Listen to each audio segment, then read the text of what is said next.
Assalamu alaikum, que la paix soit sur vous. Allah subhanahu wa ta'ala, il a créé des êtres humains et parmi ces êtres humains, il a sélectionné quelques-uns pour accomplir son message, yani risala, le message de Dieu Tout-Puissant. Il a envoyé des envoyés comme Ibrahim, Moussa, Nuh, Ibrahim, Isa alayhi salam et le prophète Mohammed sallallahu alayhi wa sallam. Parmi ces prophètes, il a choisi le dernier des messagers, Mohammed sallallahu alayhi wa sallam. Et parmi tout ça, Allah Jalla wa ala, il a créé des jours, des mois, des années. Et parmi ces années et ces jours et ces mois, il a choisi les plus essentiels, les plus importants et les plus beaux. Et parmi ces mois, c'est le mois de Ramadan. Et parmi ces jours de ce mois, est Laylatul Qadr, c'est la nuit du destin. Dans le Saint-Coran, Allah Azza wa Jal a dit Inna anzalnahu fi Laylatil Qadr.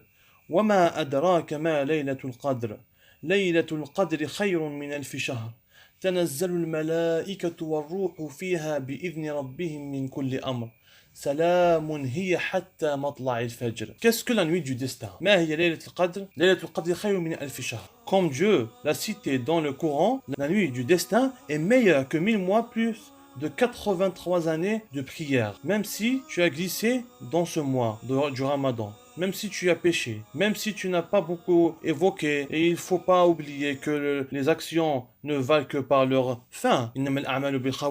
C'est-à-dire les meilleures actions valent avec la fin. Alors le prophète sallallahu alayhi wa sallam nous montre comment réussir ces 10 derniers jours, les plus nobles et les plus profitants pour nous. Et le prophète sallallahu alayhi wa sallam nous fait un rappel qu'il y a parmi ces 10 derniers jours, il y a une nuit. هي ليلة القدر, la nuit du destin. Alors, par le hadith rapporté par Tabarani, An Ibn Unais, a interrogé le prophète sallallahu alayhi wa sallam, où dois-je chercher cette nuit? هي ليلة القدر. Alors le prophète sallallahu alayhi wa sallam, il lui dit, si je ne craignais pas que les gens se contentent de la prière de la 27e nuit, en abandonnant les restes des nuits, je t'aurais informé sur cette nuit-là. Il veut nous dire par là, si les gens savaient la journée de Laylat al-Qadr, les gens vont pas fournir des efforts à prier, à évoquer Allah. Ils vont rester les bras croisés jusqu'à cette journée de la nuit du destin. Laylat al-Qadr, c'est pour cela qu'il ne nous a pas informé Allah Azza wa Jal. Il ne l'a pas informé pour le prophète sallallahu alayhi wa sallam. Et certains savants disent que cette nuit du destin, Laylat al-Qadr, le Dieu change, c'est-à-dire